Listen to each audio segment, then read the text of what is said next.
आज हम जो है मानव नेत्र के बारे में जानेंगे। ये जो मानव नेत्र है इसकी बनावट जानेंगे, किस प्रकार से मानव नेत्र जो होता है, मानव नेत्र का जो है किस प्रकार की उसकी प्रकृति होती, इन सभी बातों को हम आज जानेंगे। आज का जो हम टॉपिक लिए हैं मानव नेत्र, जो परीक्षा के दृष्टिकोण से बहुत महत्वपूर्ण है। सबसे पहले अगर हम मानव नेत्र, यहाँ हम एक चित्र बनाए हुए हैं मानव नेत्र का। तो मानव नेत्र जो होता है वो लगभग गोलीय मानी जाती है। और एक क्वेश्चन इससे आता है, जैसा कि हम यहाँ लिखे हुए हैं कि मानव नेत्र जो होता है वो किस प्रकृति का होता है। तो मानव नेत्र जो होता है वो उत्तल प्रकृति का होता है।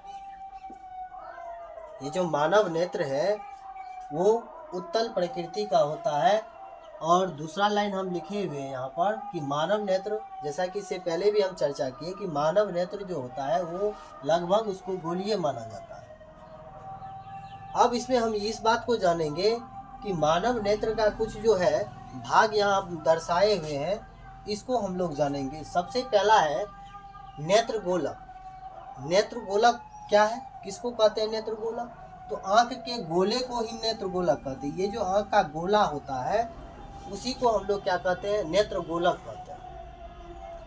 इसी प्रकार से श्वेत पटल, जैसा कि हम 2 नंबर में लिखे हैं, यानी श्वेत पटल किसे कहते हैं? तो सबसे बारीक परत सफेद मोटे अपारदर्शी चमड़े की होती है। कहने का मतलब हमारी जो आंखें होती है, आंख का जो वो भाग होता है जो श्वेत होता है, सफेद होता है, और वो अपारदर्शी होता है।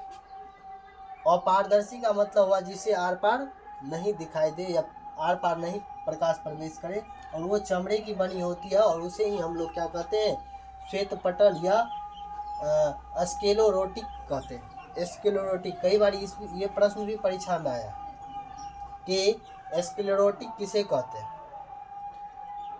अब हम जानेंगे कॉर्निया। कॉर्निया क्या होता है?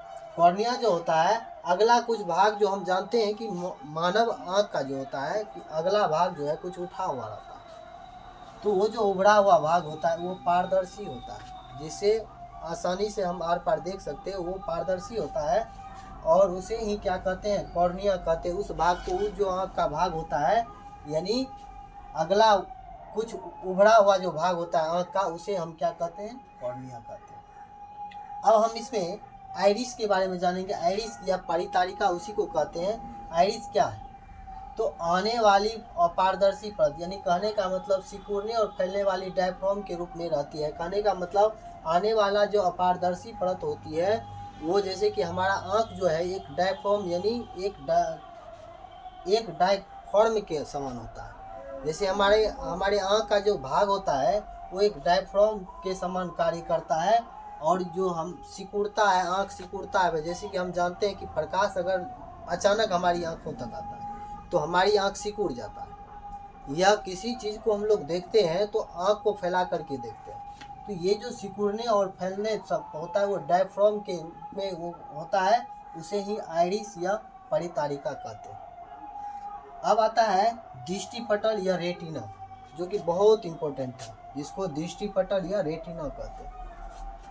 यही वो भाग है आँख का, जैसा कि ऑब्जेक्टिव में कई बार पूछता है कि मानव नेत्र के कौन सा भाग पर किसी वस्तु का प्रतिबिंब बनता है। तो किसी भी वस्तु का प्रतिबिंब मानव के इसी भाग पर बनता है, रेटिना, या इसी को कहते हैं दृष्टिपटल। तो रेटिना क्या है, रेटिना किसको कहते हैं?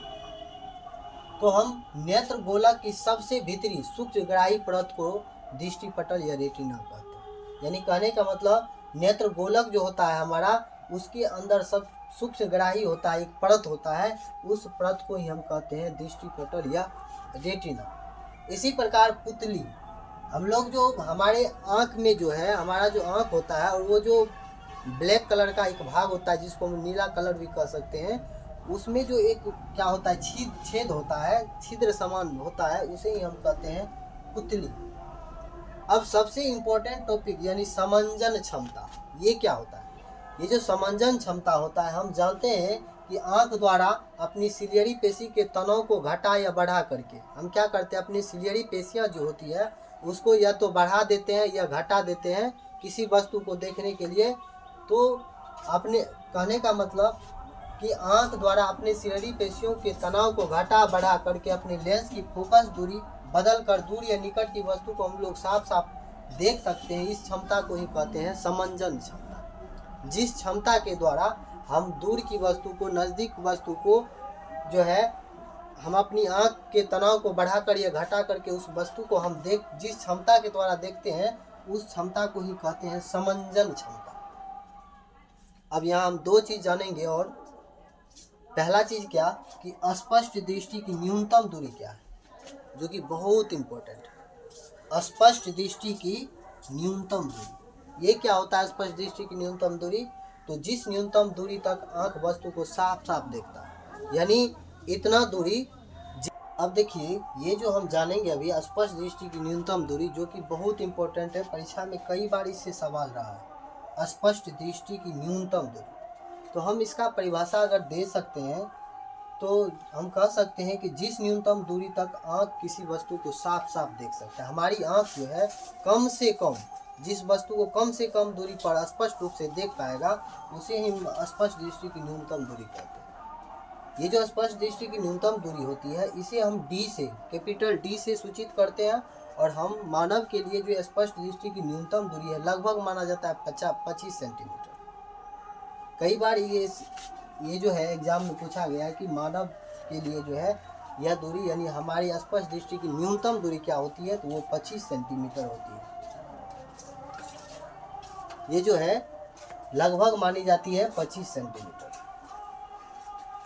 इसी प्रकार अगर हम स्पष्ट दृष्टि की दूर बिंदु की बात करें तो स्पष्ट दृष्टि की दूर बिंदु किसे कहते हैं? तो वह दूरस्थ बिंदु जहाँ पर हमारी आंख जो है वस्तु को बिना समंजन क्षमता का देख पाता है, बिना समंजन क्षमता का स्पष्ट देख पाता है, उसे ही कहते हैं स्पष्ट दृष्टि की दूर बिंदु। और हम जानते हैं मानव के लिए स्पष्ट दृष्टि की दूर बिंदु के बारे में हम जानेंगे कि स्पष्ट दृष्टि की दूर बिंदु क्या है। तो वह दूरस्थ बिंदु जहाँ पर स्थित किसी वस्तु का नेत्र बिना समंजन क्षमता का स्पष्ट रूप से देख पाता है। बिना समंजन क्षमता के किसी वस्तु को अगर नेत्र, दूरस्थ वस्तु को अगर नेत्र जो है स्पष्ट रूप से देख पाता है उसे ही हम स्पष्ट दृष्टि की दूर बिंदु कहते हैं। तो इससे सवाल इसे कैपिटल एफ से सूचित करते हैं।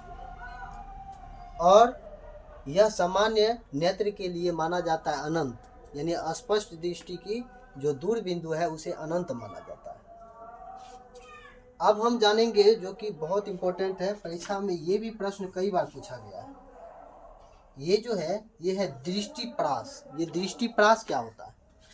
तो हम कह सकते हैं दूर बिंदु, यानी कहने का मतलब दूर बिंदु और निकट बिंदु, यानी निकट बिंदु और दूर बिंदु। निकट बिंदु और दूर बिंदु का मतलब ये हुआ कि दूर बिंदु का मतलब हुआ अनंत और निकट बिंदु का मतलब हुआ 25 सेंटीमीटर। तो 25 सेंटीमीटर से लेकर के अनंत तक के जो बीच की दूरी होती है उसे ही कहते हैं दृष्टिप्रास। तो हम ये कह सकते हैं कि दृष्टिप्रास किसे कहते हैं? तो हम आसान भाषा में कह सकते हैं कि 25 सेंटीमीटर और अनंत के बीच का जो दूरी होता है उसे ही दृष्टिप्रास कह सकते हैं। आगे जो है हम मानव नेत्र में ही, अब इसके बाद जो है मानव नेत्र में उत्पन्न दोषों के बारे में जानेंगे। आगे जो भी बच्चे नए क्लास से जुड़ना चाहते हैं वो जो है एकलव्या कोचिंग सेंटर के नाम से चैनल है, उसको सब्सक्राइब करें, लाइक करें और कमेंट भी करें।